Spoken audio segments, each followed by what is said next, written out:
Вот такие обалденно вкусные пирожки с повидлом я сегодня сделал. Ностальгия по детству. А если вы желаете узнать, как я сделал, оставайтесь на моем канале, я все покажу. Всем приветик! Добро пожаловать на мой канал, добро пожаловать на мою кухню. Сегодня займемся выпечкой. Так что получается, что я очень-очень давно не делал жареные пирожки с повидлом. А так что захотелось, и мне уже написали, моя семья стала напоминать, когда же я это сделаю. Я решил сегодня сделать и с вами поделиться методом приготовления этих пирожков. Может быть, я немножко делаю по-другому, чем вы, посмотрите. Может быть, я вам подкину идею тоже сделать то же самое, как я делаю, или что-то наподобие такого. В то же время все ингредиенты я подпишусь обязательно под видео вам, чтобы вам было легче ориентироваться и вы знали все пропорции. А чтобы время терять, пойду покажу все, как я буду делать. Все, что понадобится мне, здесь у меня уже на столе приготовлено.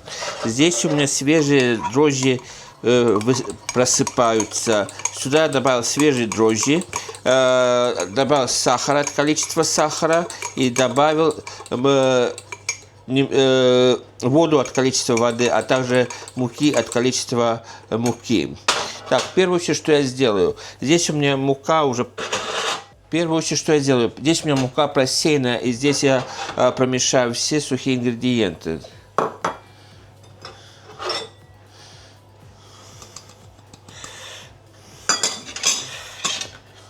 Лучше всего перемешать вилочкой, вот таким образом. Сейчас мы это перемешаем. Так. Так как у меня кухня холодная и планетарный миксер сам по себе похолодный, я сюда залил немного горячей воды, чтобы миксер, чтобы эта посудина была теплая, потому что дрожжи любят теплоту. Так что там был кипяток, теперь это все теплое. Сюда я высыпаю нашу муку.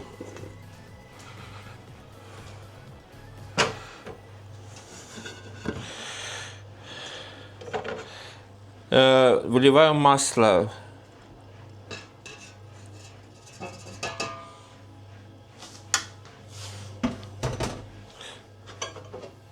Добавляю воду.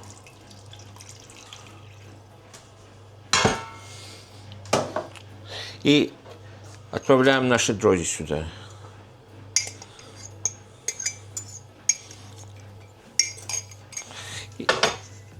Ставим насадку для теста.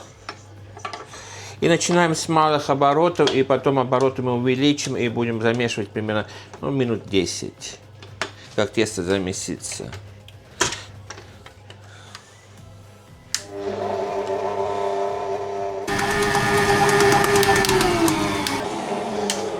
Итак, тесто у меня замесилось, потому что посудина сравнительно чистая, посмотрите. И теперь я все это принесу в миску. Сейчас мы это все отсоединим.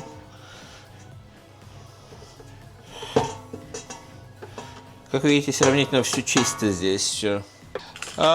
Миску эту я уже немного здесь посыпано мукой, немножко я пропрыскал пекарным маслом, чтобы на всякий случай ничего не приставало. Итак, сейчас все это содержимое перенесем сюда. Так.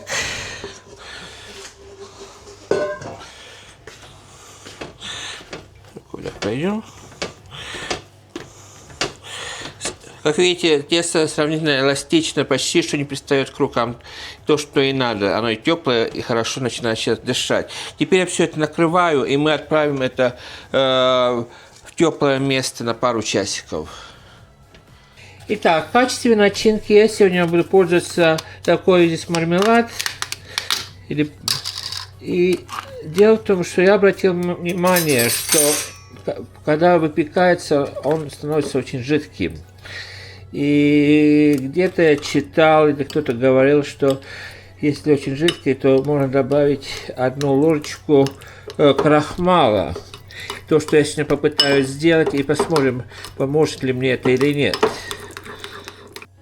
1 чайную ложку крахмала добавил. И Давайте надеяться, что это нам поможет сегодня.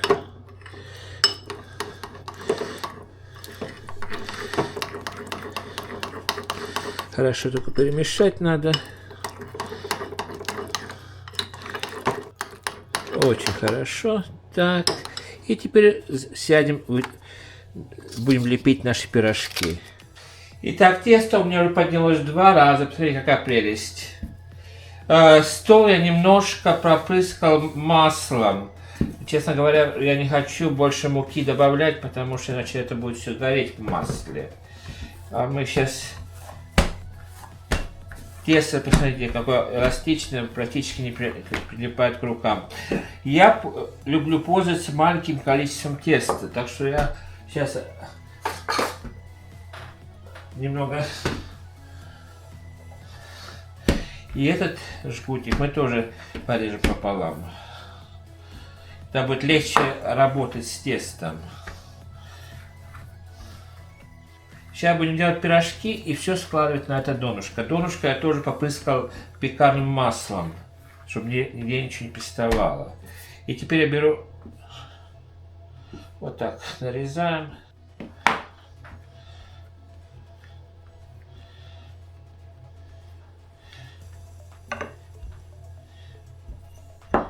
И будем формировать пирожки.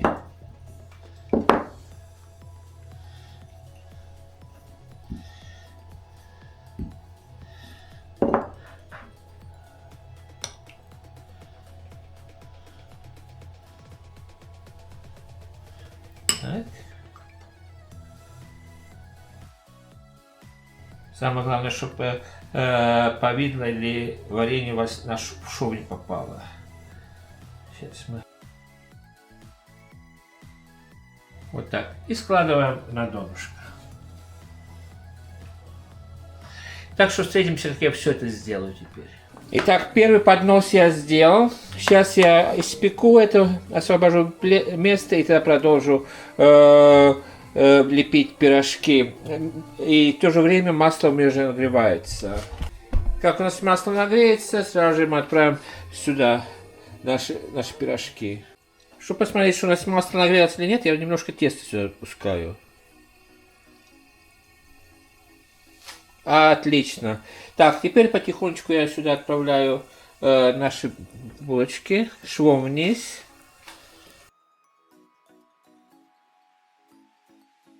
Как прихватилось немножко, я сразу же разворачиваю.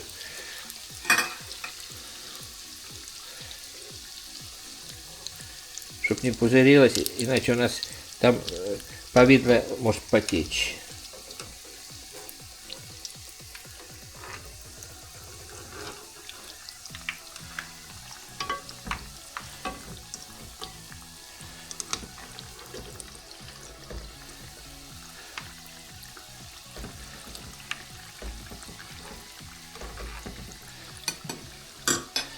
Пускай теперь так, теперь мы все это пережарим. Теперь я встречусь с вами, как я все закончу делать. Ну, вот такие пирожочки получились. Честно говоря, результатом я очень-очень доволен. Итак, сегодня с вами поделился еще одной идеей для выпечки. А именно я сделал пирожки с повидлом. У меня пошло на то количество теста, что я завел, у меня пошло 500 грамм повидла. Пирожки получились обалденно вкусные. Ностальгия по детству была. Такие пирожки раньше продавались у нас на вокзале, на станциях. Именно в зимнее время, когда идешь, бабушки стояли, такие большие, перед ними были такие большие термоса, и они продавали или пирожки с повидлом, или пирожки с мясом. Я их любил очень. И, по-моему, они на 9 копеек стоили, или что-то такое, в сардеповское время. Но суть дела в том, что ностальгия по детству у меня пришла, захотелось пить пирожков, и я сделал, и получилось обалденно вкусно. Я надеюсь, что сегодняшнее видео вам дало какую-то идею, сделать то же самое, или наподобие такое. Это тесто удачное. Когда я раскатывал, я вообще не пользовался мукой больше. Единственное, что вначале я немножко попрыскал маслом, чтобы ничего не прилипало. И все. Я надеюсь, что это видео вам дало какую-то идею. Попробуйте, сделайте, если вы такое раньше не делали. А на этой сладкой аппетитной ноте хотел попрощаться, пожелать вам самого наилучшего. Берегите себя, берегите друг друга. Всем крепкого здоровья, всем мирного неба, приятного аппетита и пока-пока.